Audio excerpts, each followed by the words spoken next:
आज आपण थोरांची ओळख इयत्ता 3 या पाठ्यपुस्तकातील पाठ पहिला पितामह दादाभाई नौरोजी हा पाठ घेणार आहोत. पितामह म्हणजे आजोबा. आपण दादाभाई नौरोजींना भारताचे पितामह म्हणून ओळखतो. सुमारे 100 वर्षापूर्वीची गोष्ट. मुंबई बंदरात लोकांची खूप गर्दी जमली होती. लोक इंग्लंडहून येणाऱ्या जहाजाची वाट पाहत होते. साऱ्यांचे आवडते पुढारी दादाभाई कितीतरी वर्षानंतर आपल्या मायदेशी येणार होते. त्यांच्या दर्शनास लोक उत्सुक झाले होते. जहाज मुंबई बंदरात आले.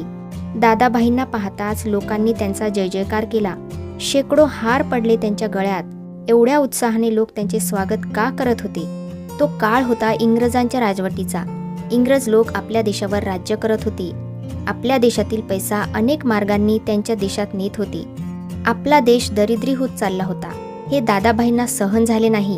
ते इंग्लंडला गेले. तेथे अनेक व्याख्याने दिली.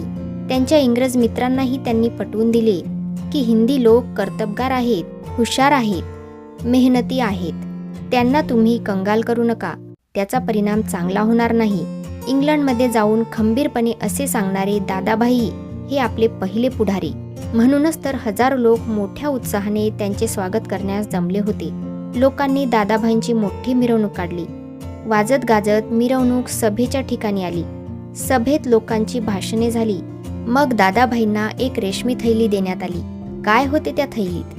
तिच्यात होते 30,000 रुपये. आपल्या आवडत्या पुढाऱ्याला लोकांनी ही भेट दिली होती. दादाभाई बोलण्यासाठी उभे राहिले. ते म्हणाले, मित्र हो, तुम्ही हा इतका पैसा माझ्यासाठी जमवला त्याबद्दल मी तुमचा आभारी आहे. पण माझ्या गरीब देश बांधवांचा पैसा मी कसा घेणार? या पैशावर माझा हक्क नाही. या पैशाचा उपयोग त्यांच्यासाठीच करा. दादाभाईंचे मन आपल्या गरीब देश बांधवांसाठी तळमळत होते. इंग्रज आपल्या देशाला कंगाल करत आहेत हे त्यांना सहन होत नव्हते.